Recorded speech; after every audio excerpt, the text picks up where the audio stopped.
Hello বন্ধুরা, এখন আমি সোনি লিভে আসা তানাব তার সিজন 2 এর রিভিউ করতে চলছি। আলটিমেটলি লাস্ট 6টা এপিসোডে এসে গেছে। আগের 6টা এপিসোড সিজন 2 এর 2-3 মাস আগে এসেছিলো, সেপ্টেম্বর অক্টোবর নাগাদ ওই সময়, এবং ডিসেম্বরে এসে বাকি 6টা এপিসোডে চলে আসলো। তো 12টা এপিসোড আমি 6টা আগেই দেখে নিয়েছিলাম এবং এই 6টা দেখলাম। কেমন লাগলো এই সিরিজটা? যদি অ্যাভারেজ লেন্থ বলি তাহলে ওই 35 মিনিট থেকে 45 মিনিটের মধ্যে ধরে রাখুন। তো প্রায় অনেকক্ষণ, বেশ 7.5 ঘন্টা 8 ঘন্টা কাছাকাছি হবে এই সিরিজটা দেখতে। কেমন লাগলো গল্পটা যদি ছোটো করে বলি, এখানে দেখুন যে ফার্স্ট পার্টটা যেখানে শেষ হয়ে, মানে সিজন 1টা যেখানে শেষ হয়েছিল, তারপরেই গল্পটা শুরু হচ্ছে। ফারিদ তার এখন নতুন প্ল্যানিং কি, সে তার যে বাবার মৃত্যুর বদলা সে কীভাবে নিচ্ছে, আইএসআইএস কীভাবে কাশ্মীরের উপর মানে ক্যাপচার করতে চাইছে থ্রু ফারিদে, এবং এখানে মানবীজ এবং তার যে টিমটা রয়েছে তারা কীভাবে এদেরকে নিউট্রালাইজ করবে, এবং আলটিমেটলি তাতে কতগুলো কোলাটারাল ড্যামেজ হবে। এবং এখানে একটা পিস মিটিং করা আছে, যেটা ভারত, পাকিস্তান এবং বেশ কিছু বড় বড় মাথা রয়েছে, যাদের ওখানে একটা পিস মিটিং করার কথা রয়েছে কাশ্মীরকে রিলেটেড, এবং সেটা হওয়া খুবই গুরুত্বপূর্ণ। এবং যেখানে এই প্ল্যানিং অ্যাটাকগুলো করার চেষ্টা করা হচ্ছে, এবং সেখান থেকে কি সত্যিকার প্ল্যানিং মানে সেখানে অ্যাটাক করতে পারে, এবং যদি পারে তাহলে তারপরে কী হবে, আর যদি না পারে তাহলে কীভাবে এদের থামাতে পারে এই মানবীজ এবং তার টিম। এই নিয়েই সম্পূর্ণ সিরিজটা রয়েছে। এর থেকে বেশি জানতে হলে আপনাকে সোনি লিভে গিয়ে 12 এপিসোডে এই সিরিজটা আপনাকে দেখতে হবে। এবং কিছু জিনিস ডেফিনেটলি ভালো আছে, আবার কিছু জিনিস আছে যেগুলো কিন্তু আমার সেরকম ওরকম মাত্রা ভালো লাগেনি। পারফরমেন্সে যদি কথা বলি, অবশ্যই ভালো। মানবীজ তুখর পারফরমেন্স করে গেছে এই সিরিজটাতেও। আগের সিরিজটা মানে সিজন 1ও ছিল, সিজন 2তেও তার পারফরমেন্স বেশ ভালো লেগেছে।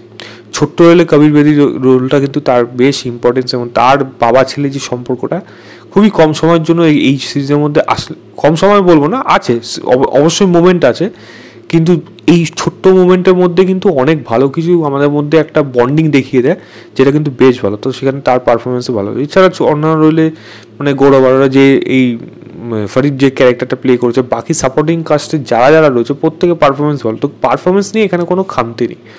পারফরমেন্সে তারা 100% 200% তারা চেষ্টা করেছে যাতে সিরিজটা বিলিভেবল হয় এবং ততটাই কিন্তু এনগেজ করে রাখতে পারে। তো সেটা অবশ্যই এই সিরিজের প্রধান সব থেকে ভালো জিনিস। দ্বিতীয় জিনিস দেখুন, গল্প ফদা আমি দেখিনি। সিজন 1 সিজন 2 যা বেরিয়েছে, 3 4 যা বেরিয়েছে আমি কিন্তু একটাও দেখিনি। আমি যেরকম শুনেছিলাম সিজন 1টা পুরোপুরি ওর থেকে পুরোপুরি কপি করে, একেবারে কপি পেস্ট করা, তো সেই অনুযায়ী গল্পটাকে আমি এখানে অ্যাজিউম করে যদি বলতে পারি, গল্প লেভেলে কিন্তু ডেফিনেটলি ভালো। স্ক্রিন প্লে কিন্তু এনগেজ করে রাখতে পারে শুরুর থেকে শেষ অবধি। বড় সিরিজ হওয়া সত্ত্বেও ক্যারেক্টার ডাইমেনশনগুলো কিন্তু যে এখানে কিন্তু অনেক স্পেস পেয়েছে, বিশেষ করে মানবীজ এবং তার যে লাভ ইন্টারেস্ট তার মধ্যে, এবং মানবীজের পার্সোনাল লাইফ। এখানে অনেকগুলো মানে লাভ অ্যাঙ্গেল হোক, ফ্রেন্ডশিপ হোক, মানে ব্রোম্যান্স হোক, অনেক কিছু জিনিসগুলো আছে যেগুলো এখানে উঠে আসে। ইকুয়ালি কিন্তু এখানে টেরোরিস্টের সাইডগুলো কিন্তু উঠে আসছে, যেটা কিন্তু মানে সহজে দেখা যায় না। মানে অ্যাটলিস্ট আর সিজন 1ও দেখেছিলাম, এর মধ্যেও কিন্তু উঠে আসে, যেটা কিন্তু একটা ভালো দিক অ্যাটলিস্ট এই সিরিজের মধ্যে। মানে আমরা কিছু জানতে পারছি তার ফ্যামিলি ওই দিকটা কী হচ্ছে, তো সেই জিনিসগুলো জানা যাচ্ছে, তাদের উপর কী কী ফেস করছে, এই জিনিসগুলো কিন্তু জানা যাচ্ছে। সেটা কিন্তু অবশ্যই একটা ভালো দিক এই সিরিজের জন্য। এবং সিরিজটা শুরু টান যেটা বললাম সেরকম রয়েছে। প্রোডাকশন কোয়ালিটি ডেফিনেটলি ভালো রয়েছে। ব্যাকগ্রাউন্ড মিউজিক আমার এখানে বেশ ভালোই লেগে, খারাপ লাগেনি, ভালো লেগেছে, এইটুকু বলতে পারি। ডায়লগে যদি কথা বলি, পাওয়ারফুল কিছু ডায়লগ রয়েছে যেগুলো কিন্তু শুনতে বেশ ভালো লাগবে। এবং গল্পের মধ্যে যে এই অবশ্যই এটা সিজন 3 আসবে সেরকমভাবেই প্ল্যানিং করেছে, এবার দেখা যায় সেই জিনিসটা কীরকম হয়।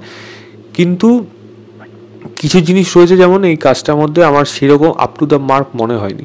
যেমন এখানে পলিটিক্যাল সিনারিও, সেটা কিন্তু এখনও অবধি কিন্তু ক্লিয়ার হলো না। মানে কোথাও যেন পলিটিক্সগুলোকে যেন একটু ওভারশ্যাডো করে যাচ্ছে এই টেরোরিজম প্লাস সেখানে, মানে জাস্ট ভেবে দেখুন না, মানে ক্যাপচার করতে যাচ্ছে, এবং সেখানে পলিটিক্যাল সিনারিওটা ইন দ্যাট সেন্স আমি মানে সাধারণ মানুষের পক্ষে মানে ব্যাপারটা বেশি হাইলাইটে আসছে না।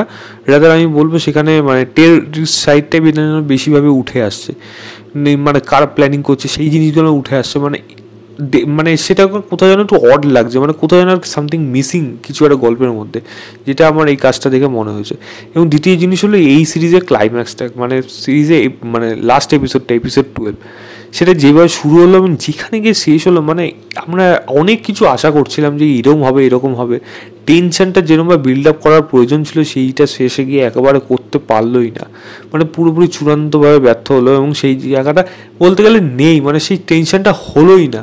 একটা প্রেস কনফারেন্সে যদি কীরকম অ্যাটাক করা হয় সেটার জন্য যেরকমভাবে প্ল্যানিং প্রয়োজন, যেরকমভাবে সেগুলোকে দেখানোর প্রয়োজন, সেগুলো রাইটিং রয়েছে, মানে আপনি কতটা মানে এনগেজ করে রাখতে পারবেন সেখানে, মানে ইনফরমেশন সেখানে, মানে মানে ক্যাট অ্যান্ড মাউস একটা চেজের মতো সেরকম ব্যাপার থাকবে।